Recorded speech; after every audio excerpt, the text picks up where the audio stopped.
Kadangan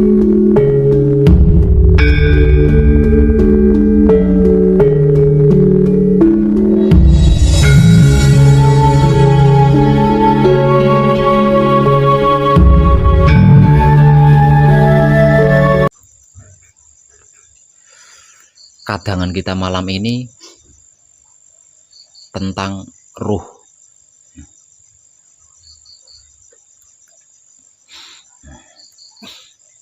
Bahwasanya pada diri kita itu ada ribuan ruh. Ada ribuan ruh di dalam diri kita itu. Karena apa? Karena setiap bagian organ vital diri kita itu masing-masing memiliki ruh. Seperti halnya kuku. Kuku ini ada ruhnya sendiri-sendiri. Maka kuku ini ada 20 kan ya. Karena 5 jari tangan, 10 jari tangan, 10 jari kaki. 20 jari ini kan masing-masing ada kukunya sendiri. Nah, itu ada ruhnya sendiri-sendiri. Begitu juga dengan jari. Itu ada ruhnya sendiri. Kulit ada ruhnya sendiri, daging ada ruhnya sendiri, urat ada ruhnya sendiri, tulang ada ruhnya sendiri, usus kita ada ruhnya sendiri, semuanya ada ruhnya sendiri. Belum lagi yang namanya bulu. Bulu itu, setiap bulu itu ada ruhnya sendiri-sendiri. Rambut ada ruhnya sendiri-sendiri. Nah, dari sini kita bisa menyimpulkan bahwa di dalam diri kita itu ada ribuan ruh.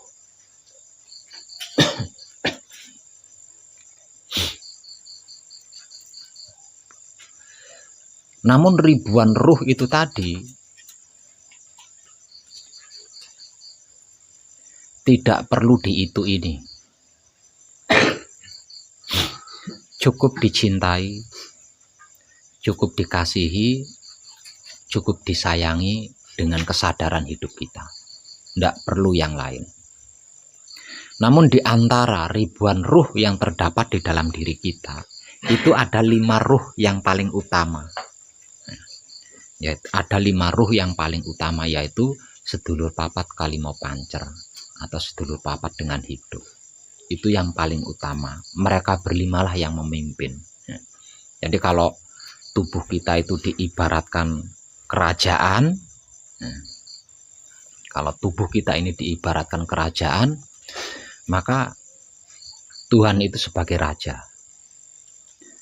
Dia bertahta di Baitul Makmur.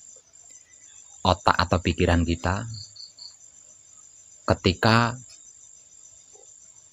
berurusan tentang dunia. Dia bertahta di Baitul Muharram, hati atau batin kita ketika berurusan dengan non dunia. Kalau bahasa awamnya akhirat, urusan akhirat ya, urusan setelah mati. Dan bertahta di Baitul Muqaddas atau kelamin, syahwat, ketika berurusan dengan sebuah penciptaan. Nah, di 3 hal itulah Tuhan sebagai raja bertahta. Sedangkan patihnya adalah hidup. Hidup kita adalah patihnya. Dan 4 anasir atau 4 saudara kita adalah senopatinya. Sedangkan prajuritnya itu adalah seluruh ruh yang menempati di badan kita. Itu kalau diibaratkan sebuah kerajaan. Kalau tubuh kita ini diibaratkan sebuah kerajaan. Nah, ribuan ruh itu bergantung kepada 4 senopati ini. Nah, sedangkan 4 senopati ini bergantung kepada patihnya. Dan patih ini hanya patuh kepada rajanya.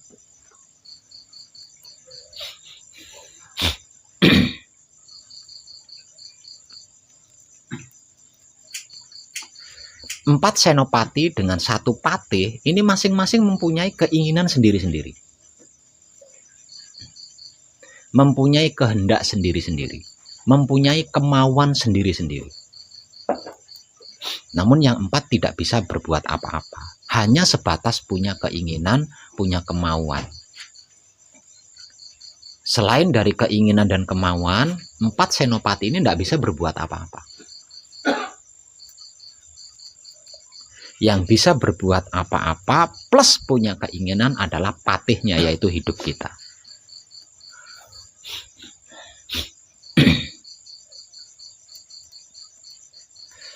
Nah sekarang coba panjenengan renungkan.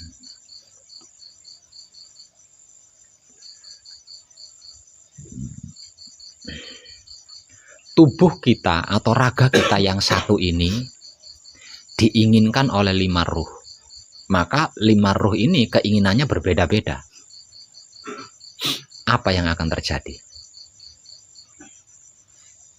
Semisal contoh, hidup ingin tubuh kita diam. Kemudian mutmainah kita ingin tubuh kita ke selatan. Alwamah kita ingin tubuh kita ke barat. Amarah kita ingin tubuh kita ke timur. Supiyah kita ingin tubuh kita ke utara. Ya, apa yang akan terjadi?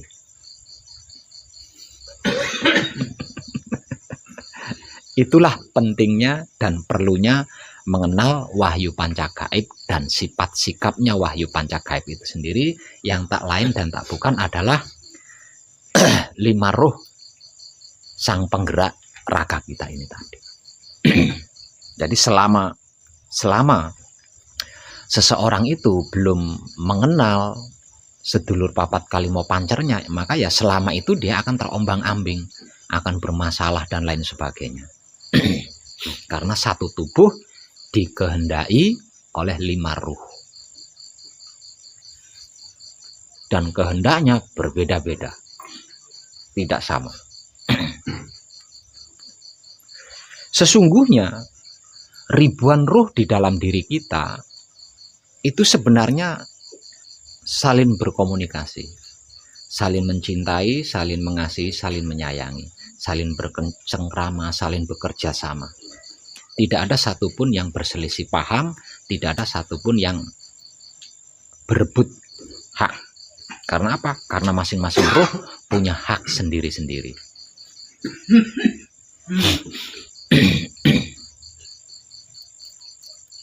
Namun dikarenakan ketidaktahuan kita, nah ini terjadi sebuah perselisihan. Nah, perselisihan para ruh yang ada di diri kita inilah yang menyiksa diri kita.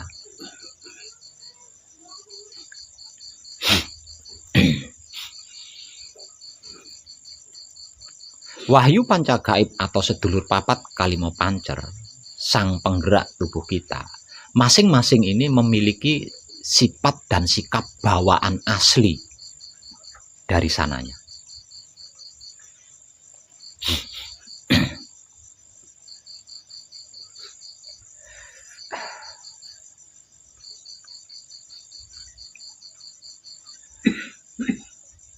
Ruh kita mutmainah, sifatnya adalah pasrah kepada Tuhan. Jadi selain pasrah kepada Tuhan, itu dia tidak bisa berbuat apa-apa. Sesungguhnya seperti itu. Jadi selain hanya pasrah kepada Tuhan, itu dia tidak bisa berbuat apa-apa.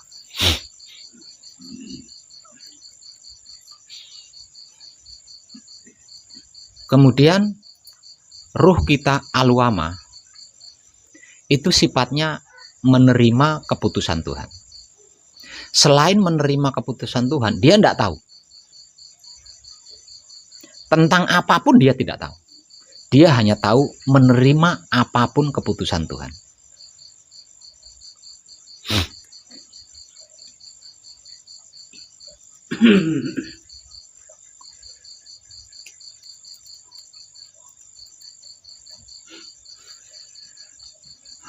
Sedangkan sifat daripada ruh suci kita atau hidup kita adalah mempersilahkan kuasa Tuhan. Selain mempersilahkan kuasa Tuhan, ruh suci kita atau hidup kita itu tidak tahu apa-apa. Begitu juga dengan ruh kita amarah. Sifat daripada ruh kita amarah adalah merasakan kenyataan Tuhan. Selain merasakan kenyataan Tuhan, dia tidak bisa apa-apa, tidak tahu apa-apa. Sedangkan ruh supiah kita sifatnya adalah menebar cinta kasih sayang Tuhan kepada siapapun, apapun, dimanapun, hingga sampai kapanpun. Hanya itu yang dia tahu. Itulah 5 sifat asli bawaan mereka berlima dari sananya, dari awal mulanya.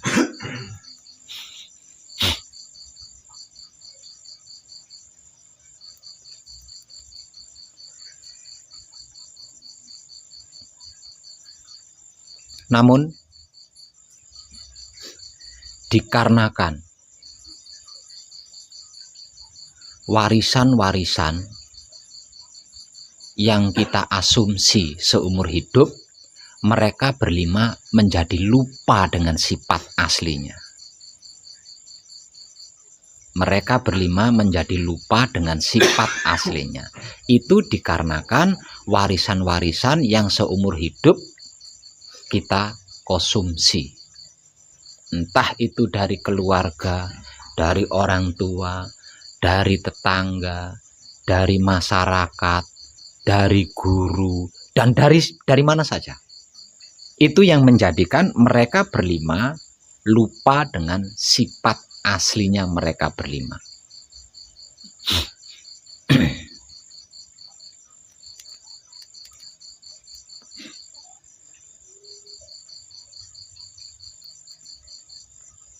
Mungkin ada pertanyaan. Lah kalau sifat mereka berlima adalah pasrah kepada Tuhan, menerima keputusan Tuhan, mempersilahkan kuasa Tuhan, merasakan kenyataan Tuhan, dan menebar cinta kasih sayang Tuhan, berarti manusia itu bodoh. Memang iya, aslinya manusia itu bodoh. Karena hanya bisa pasrah kepada Tuhan, menerima keputusan Tuhan, mempersilahkan kuasa Tuhan, merasakan kenyataan Tuhan, dan menebar cinta kasih sayang Tuhan. Yang dia bisa itu hanya menebar cinta kasih sayang Tuhan. Selain menebar cinta kasih sayang Tuhan, manusia itu sesungguhnya bodoh, tidak bisa apa-apa.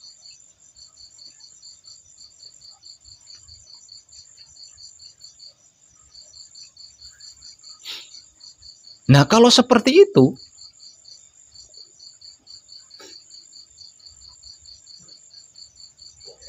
zaman sekarang harusnya nggak semodern ini. Zaman sekarang tidak semodern ini. Harusnya tetap kuno seperti zaman kakek moyang kita Adam, seperti zaman nenek moyang kita Hawa. Nggak bisa seperti itu. Kita mengambil satu sejarah dari seorang nabi.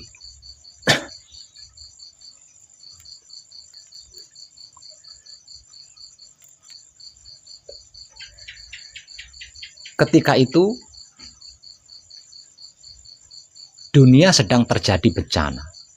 Dunia sedang terjadi bencana. Dan bencana itu berupa air bah atau banjir bandang. Di tengah-tengah kejadian bencana banjir bandang, salah seorang nabi berusaha menolong umatnya sambil berdiri di atas air. Seorang nabi berupaya menolong umatnya yang menjadi korban banjir itu tadi sambil berdiri di atas air.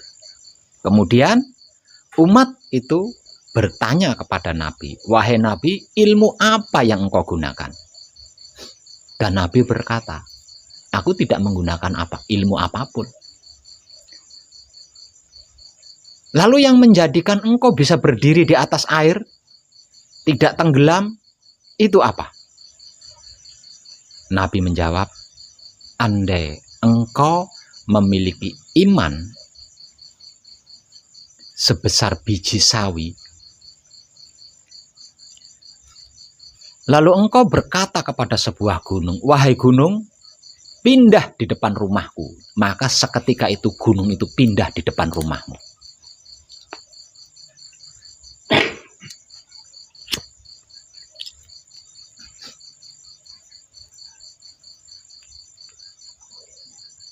Itulah iman. Dan iman yang selama ini sering kita dengar, tak lain dan tak bukan adalah pasrah kepada Tuhan. Menerima keputusan Tuhan, mempersilahkan kuasa Tuhan, merasakan kenyataan Tuhan, dan menebar cinta kasih sayang Tuhan. Yang sering saya bahasakan dengan istilah wahyu pancalaku. Jadi jangan dikira hanya dengan pasrah kepada Tuhan, menerima keputusan Tuhan, mempersilahkan kuasa Tuhan, merasakan kenyataan Tuhan, menebar cinta kasih sayang Tuhan, tidak bisa bikin pesawat. Jangan dikira. Lawang gunung aja bisa diperintah. Itu loh, mujizat dari sifat asli bawaan mereka berlima.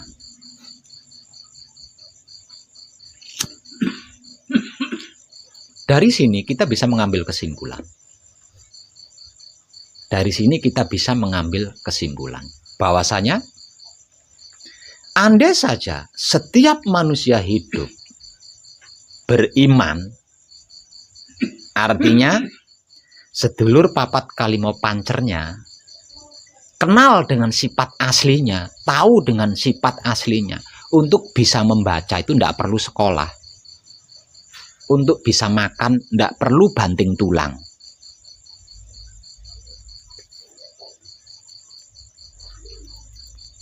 Kenapa? Lawang gunung aja bisa diperintah.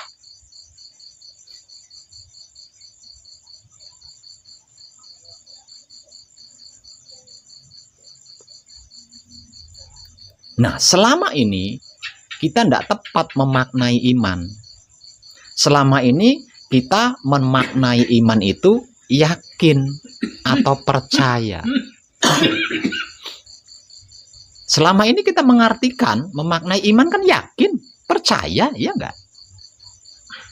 Saking percayanya, saking yakinnya, enggak pernah pasrah kepada Tuhan. Enggak mau menerima keputusan Tuhan, saking yakinnya, saking percayanya.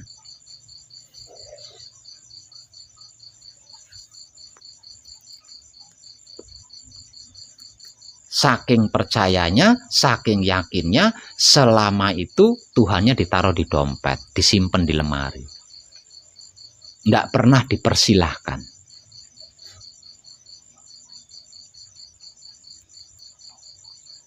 Jadi keimanan kita selama ini sudah mengekang Tuhan, sudah membelenggu Tuhan.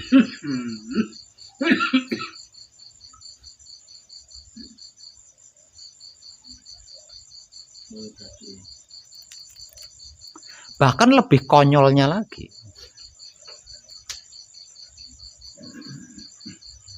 ketika ada seseorang yang menghina Tuhan, Tuhan tidak boleh marah. Jangan marah Tuhan, kamu tetap duduk manis di situ. Biar aku yang meledakkan bom kepada orang yang menghinamu. Tuhannya dibela.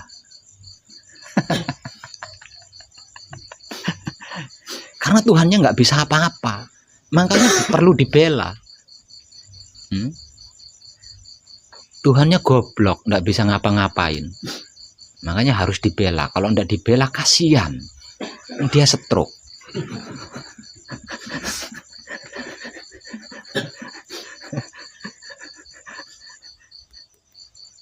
Lah, keimanan seperti ini loh selama ini yang kita lakukan.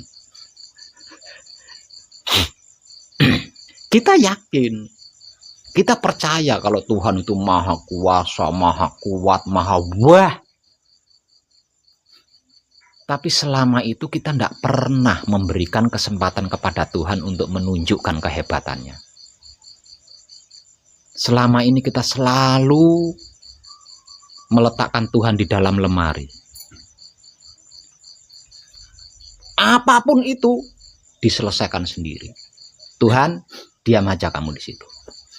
Saya yang akan maju ke medan perang. Ini janjane piye ini?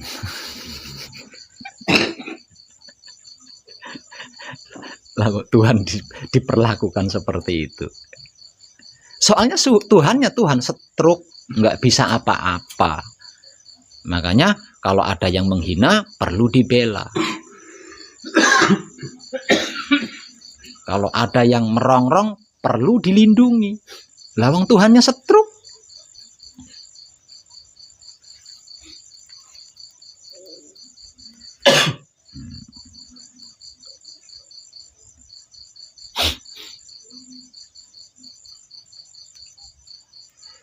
Yang paling penting dan utama adalah sikap asli mereka berlima. Jadi selain memiliki 5 sifat bawaan asli mereka berlima dari sananya, mereka berlima juga memiliki sikap asli. Lah, sikap asli mereka berlima inilah pusaka kita.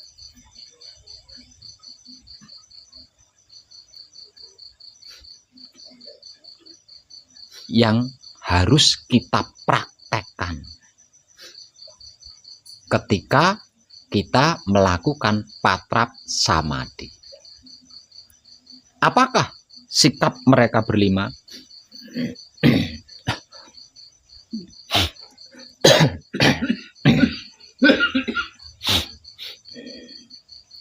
Sikapnya ruh kita mutmainah adalah manembah. Sikapnya ruh aluamah kita adalah manunggal.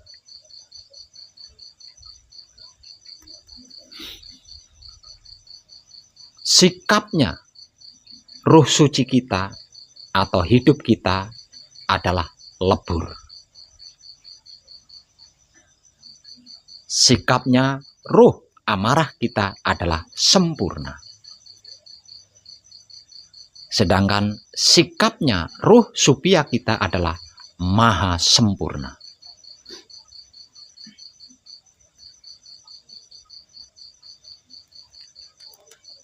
Tertulis lengkap dalam sebuah kertas yang saya pajang di dalam aula.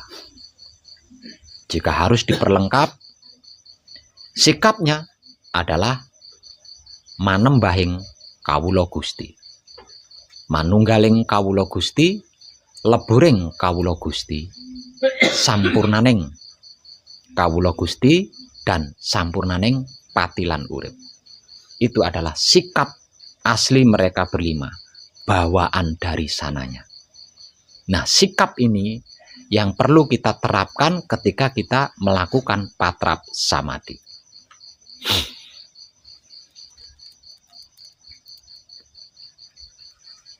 Manembah berarti sujud.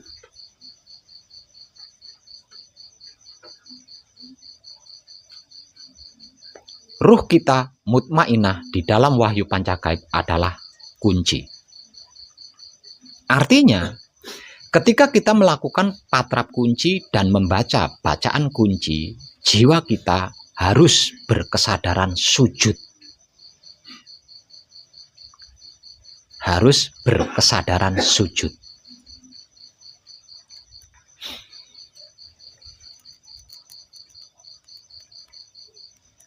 Ruh aluamah kita di dalam wahyu pancagaib adalah paweling. Artinya, ketika kita melakukan patrap paweling dan membaca bacaan paweling, kesadaran kita harus kesadaran manunggal. Sedangkan ruh suci kita atau hidup kita di dalam wahyu pancagaib adalah asma sejati. Artinya ketika kita menyebut asma sejati kita di saat patrap mijil, kesadaran kita harus kesadaran lebur.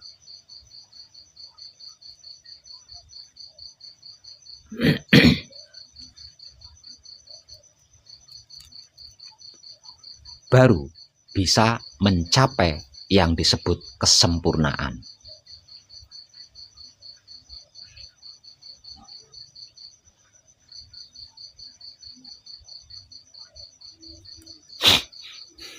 Sebab karena itu saya pernah memberikan sebuah motivasi ketika patrap mijil dan menyebut asmo sejati, perhatikan baik-baik, sadari baik-baik. Karena apa? Karena ketika penyebutan asmo sejati ini terucap atau terbatin, maka sedulur papat kalimo pancer kita itu sudah tidak ada, sudah lebur menjadi satu kesatuan dengan Dat Tuhan.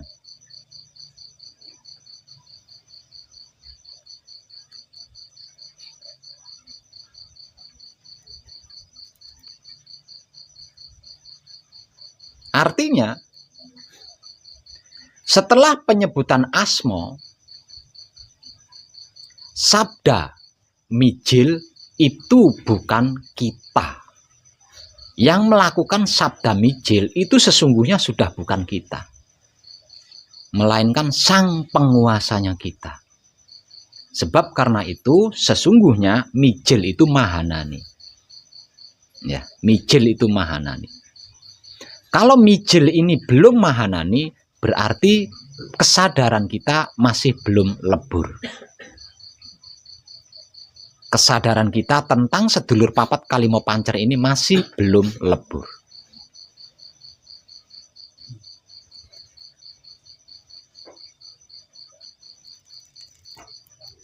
Mijil berarti miji. Miji itu maksudnya satu, menyatu. Jadi sedulur papat kalimo pancer kita itu enggak ada. Lebur di situ. Kemana? Menjadi satu dengan Tuhan.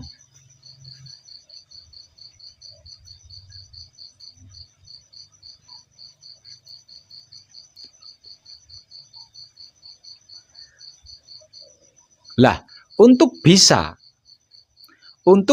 menyadari kesadaran Tuhan, maka Tuhan itu sendiri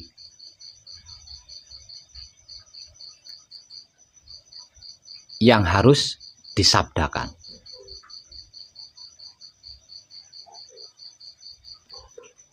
Jadi ketika sedulur papat kalimo pancer kita melebur menjadi satu dengan Tuhan, lah itulah yang disebut Kanjeng Rama sejati Gusti Prabu Heru Cokrosemono.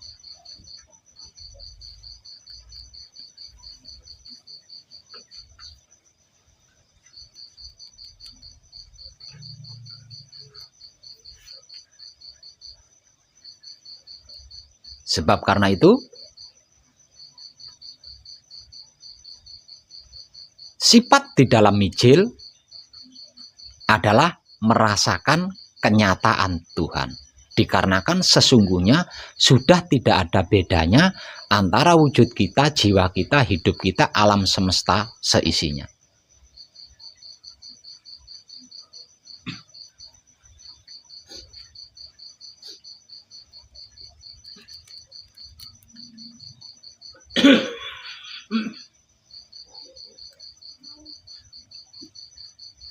Jadi bacaan mijil itu amat sangat sakral aslinya. Karena apa?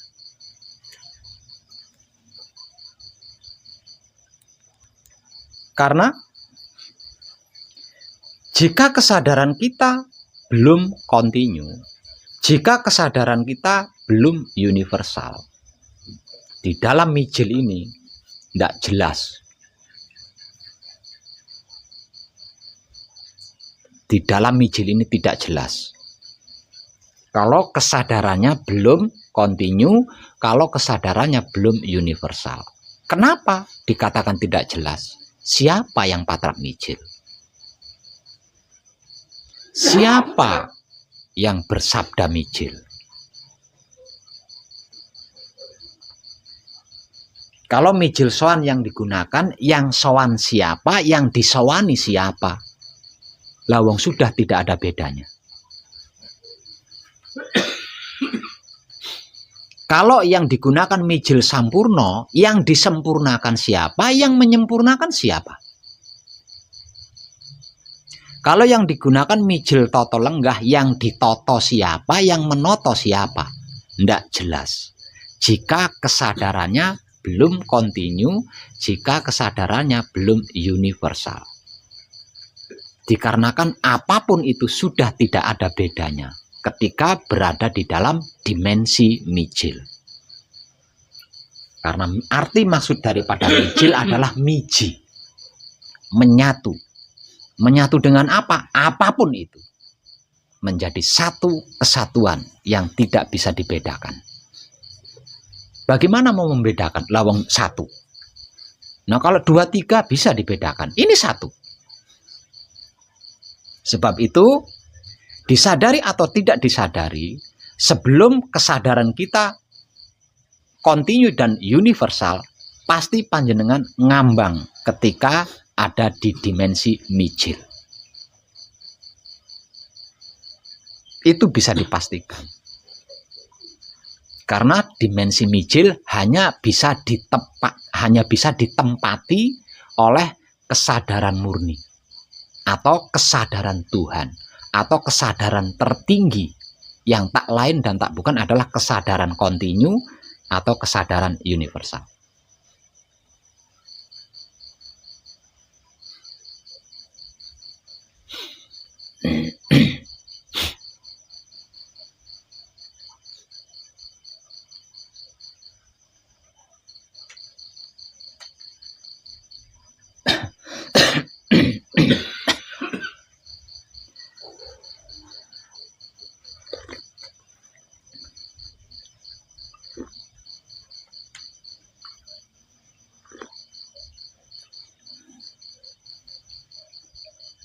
Terlebih lagi yang sedikit rawan adalah di dalam mijil sowan. Di dalam mijil sowan ada penyebutan Kanjeng Rama Sejati Gusti Prabu Heru Cokrosemono yang tak lain dan tak bukan adalah sebagai sebutan dari kemanunggalan dari seluruhnya itu tadi.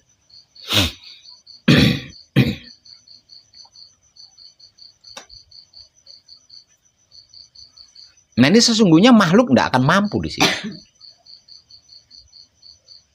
Ketika Kanjeng Rama Sejati Gusti Prabu Heru Cokrosemono ini tersebut atau terkata, entah itu melalui ucapan atau melalui batin atau melalui pikiran, nggak ada yang mampu.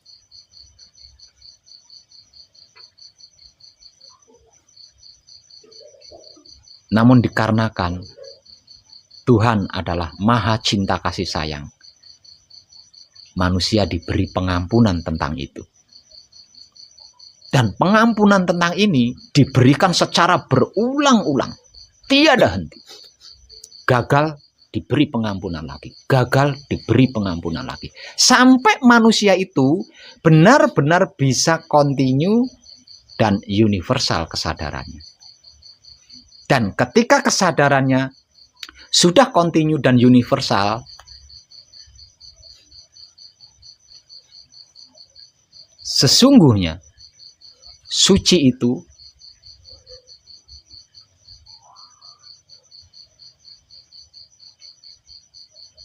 bisa berhadapan dengan kita, bukan sekedar kita tempati. Ketika kesadaran sudah kontinu dan universal, sesungguhnya Tuhan itu bisa berhadapan dengan kita. Bukan sekedar kita tempati. Namun selagi kesadaran kita belum kontinu dan universal, maka Tuhan itu masih sebagai tempat. Masih sebagai tempat.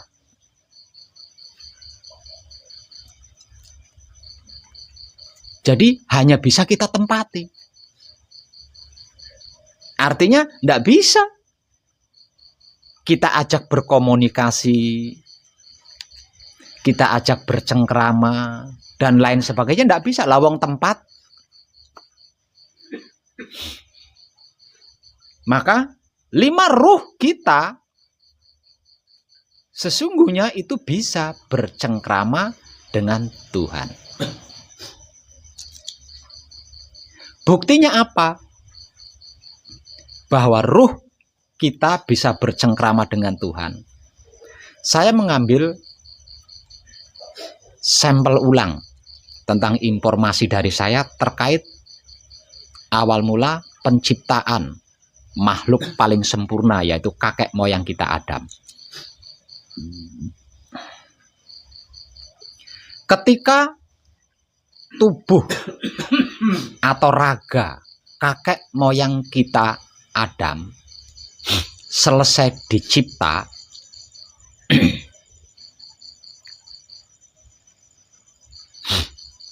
dan dimasuki 4 esensi kesaktiannya yang kemudian ditiupi ruhnya,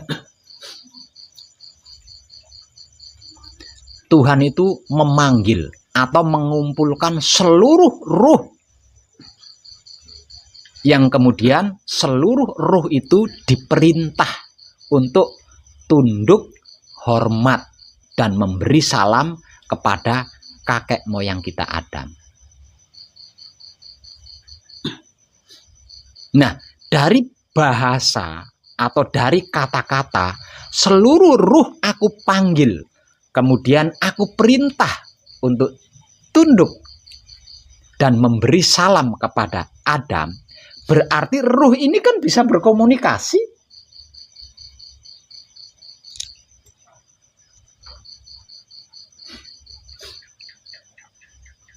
Sebelum penciptaan kakek moyang kita Adam, Tuhan membicarakan rencananya terlebih dahulu terhadap seluruh ruh. Ketika itu seluruh ruh itu dikumpulkan. Kemudian Tuhan berfirman, maksudnya Tuhan berkata, aku hendak menciptakan manusia sebagai khalifah di muka bumi. Itu Tuhan berkata seperti itu di hadapan seluruh ruh. Kemudian seluruh ruh itu berkata, mengapa engkau hendak menciptakan manusia di bumi? Karena manusia itu akan membuat kerusakan di bumi nantinya. Tuhan menjawab, aku mengetahui apa yang tidak engkau ketahui. Ini kan komunikasi antara Tuhan dengan ruh. Artinya 5 ruh kita, bahkan seluruh ruh yang ada di dalam diri kita itu bisa berhadapan dengan Tuhan, bisa bercengkrama dengan Tuhan. Namun kebisaan itu sebelum kita mengkonsumsi asumsi-asumsi apapun. Artinya kita masih dalam keadaan bodoh. Yang bisa kita lakukan hanya pasrah kepada Tuhan, menerima keputusan Tuhan, mempersilahkan kuasa Tuhan, merasakan kenyataan Tuhan, dan menebar cinta kasih sayang Tuhan. Baru itu yang bisa kita lakukan. Kita belum terpikirkan tentang hal yang lain.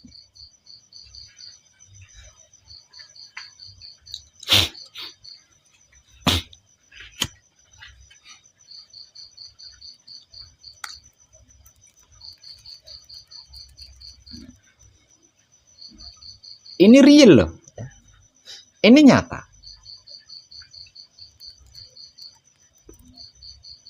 Kalau panjenengan penasaran, ini bisa dibuktikan secara real, secara logika.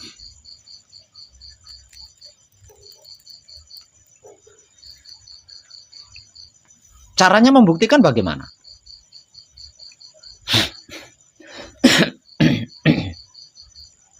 Ketika kita baru lahir, baru bersentuhan dengan udara, pada saat itu status kita itu adalah status suci.